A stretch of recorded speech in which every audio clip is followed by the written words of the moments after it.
persona reflexiva. Yo creo que conozco a Pedro Lescano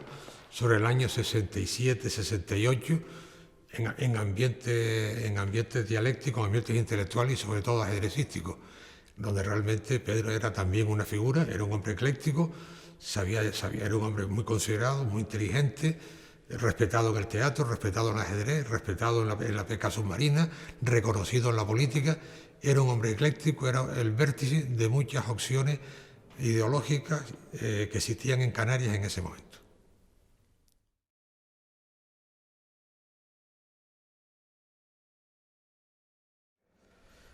No quiero hacer una perspectiva estrictamente psicoanalítica, pero está claro que Pedro Lescano atacaba el rey contrario, pero también defendía el suyo. Con lo cual, como dije en una ocasión, referido a Fernando Sagaceta, un compañero suyo de mucha singladura, realmente se era republicano en el ataque, pero monárquico en la defensa de su propio rey. Ese es el eclecticismo. Yo creo que el ajedrez tiene mucho de estrategia, tiene mucho de táctica, tiene mucho de estudio y de astucia muy poco. Es simplemente pensar, resolver problemas y estar exactamente reconociendo también las virtudes del adversario, las virtudes del contrario, que pueden pensar igual o mejor que la parte que se defiende. Pero a Pedro Lescano el concepto de astucia le vendría muy mal, porque él era siempre muy generoso en el conocimiento de la bondad y las capacidades del adversario.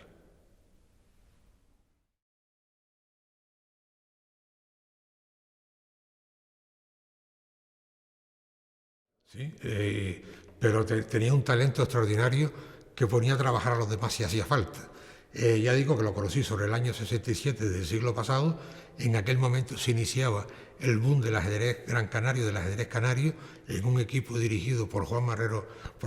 Portugués, donde Pedro Lescano jugó un papel esencial, donde también estaba Fernando Sagaceta, donde también jugaba el ajedrez Gonzalo Angulo, Walter Suárez, en fin, infinidad de personas de distintas ideologías. Y desde aquel momento pues siempre se decía que el ajedrez es una especie de oasis donde las confrontaciones ideológicas y las amistades pues eran diferentes a las que se veían fuera cuando se salía de la sociedad. Allí las personas de derecha y las de izquierda compartían espacio, compartían criterios y compartían incluso respetos ideológicos y se ayudaban en todo lo posible más allá de la práctica del ajedrez.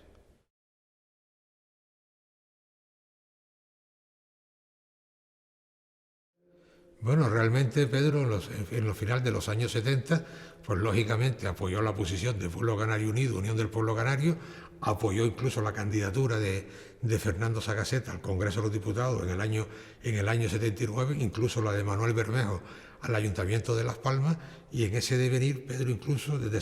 su modestia prefería una segunda posición, no estar en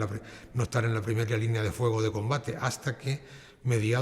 al inicio de los 90, en el ámbito de Asamblea Canaria, precursora de Nueva Canaria, Pedro Lescano jugó un papel esencial y los avatares y las contradicciones de la política pues lo llevó a la línea de ser presidente del Cabildo en una coalición difícil donde Pedro fue el fiel de la balanza y fue lo que permitió que esa coalición tan abigarrada pudiera terminar el ciclo político. Y ahí viene también un ejemplo que dio Pedro Lescano, habiendo sido el número uno de la candidatura en aquel momento de ICANN, que ya empezaba a ser Coalición Canaria en el año 95, pues Pedro Lescano decidió dar un paso atrás, mantener su compromiso, mantenerse en la candidatura, pero en vez de ir de número uno de la lista, él por decisión personal pasó al número 5.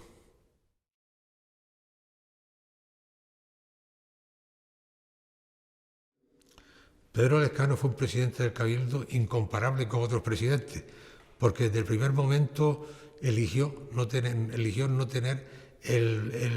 la dirección operativa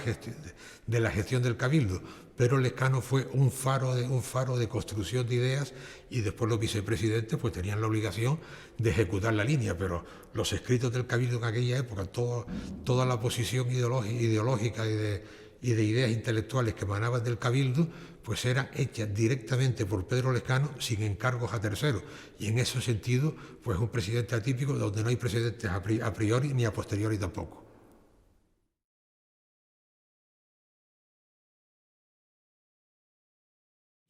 Pedro Lescano hizo una cierta palinodia sincera, casi un strictis político a posteriori, delante de toda la sociedad canaria, sociedad de Gran Canaria, en un acto muy nombrado en la universidad, donde lo nombraban un cum laude, y realmente decir, eso es un ejemplo extraordinario en política de autocrítica máxima, hecha en democracia. Y yo creo que Pedro jugó un papel esencial en la construcción de distintas posiciones. Es cierto que él llega al Cabildo a través de una moción de censura a Carmelo Artiles, simplemente porque los cabildos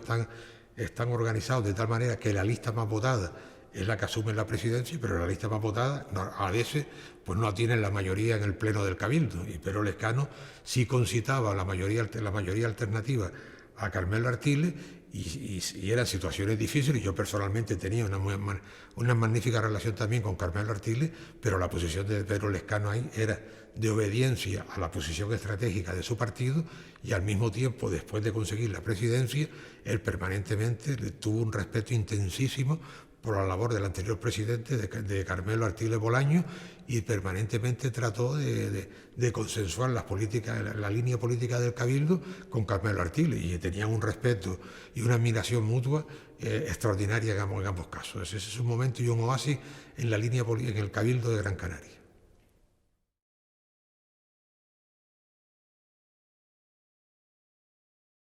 En estos momentos donde estuvo antes, en la izquierda, en la producción de nuevas líneas ideológicas, y sobre todo tratando de buscar la concordia entre sus compañeros de viaje a Itaca.